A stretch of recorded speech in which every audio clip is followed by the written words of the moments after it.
urgent, focused tone. Imagine pushing through a violently swirling snowstorm in total darkness. The air temperature is below -30 degrees Celsius. In the middle of the night, something happens that causes you and 8 of your friends to slash your tent open from the inside and run into the freezing wilderness. You flee into the wind without heavy winter clothing, and some of you are running through the snow barefoot.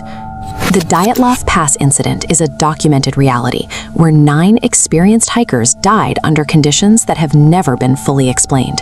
In early 1959, days passed without the group checking in by radio, eventually triggering a search and rescue mission to their last known position in the mountains. When investigators arrived at the camp, they found the group's tent isolated on a slope, partially buried by snow, but still standing. The heavy canvas had been violently slashed open.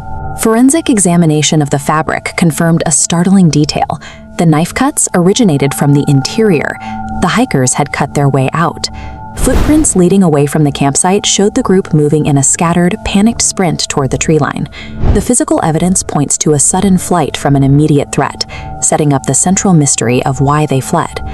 In early 1959, the Soviet Union was a place of strict discipline and hard-won expertise.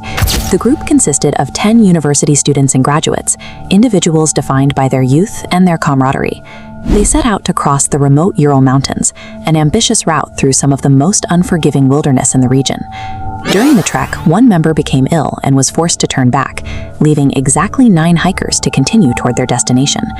These 9 were now entirely isolated, relying on their training and their gear to survive the sub-zero environment. A tragedy in this environment often suggests an amateur mistake, someone getting lost or succumbing to incompetence. But these hikers were highly trained and battle-tested. They were experts in long-range winter expeditions. Master outdoorsmen understand that at -30 degrees, the tent is the only thing between them and certain death. They know that to leave it without gear is a fatal error. Yet, they didn't just leave. They destroyed their own shelter to facilitate a faster escape. Given their level of training, their decision to abandon the tent suggests a perceived threat more immediate than the lethal cold waiting outside. The evidence suggests the fear was instantaneous and affected all 9 members at the same time. Standard mountain dangers like avalanches or animal attacks typically explain such a sudden evacuation. However, the state of the campsite contradicts these theories. The tent remained standing on its poles, and there were no tracks other than those of the hikers themselves. Without boots or coats, the hikers reached the tree line, where the sub-zero temperatures would have quickly incapacitated them. They chose the ice over the tent, fleeing a threat that remains invisible in the forensic record of the campsite. The slashed tent and the barefoot tracks are merely the first layer of this investigation. The mystery shifted as searchers located the bodies of the hikers in the woods weeks later. Investigators eventually uncovered 3 specific forensic details that the initial theory of a simple mountain accident failed to account for.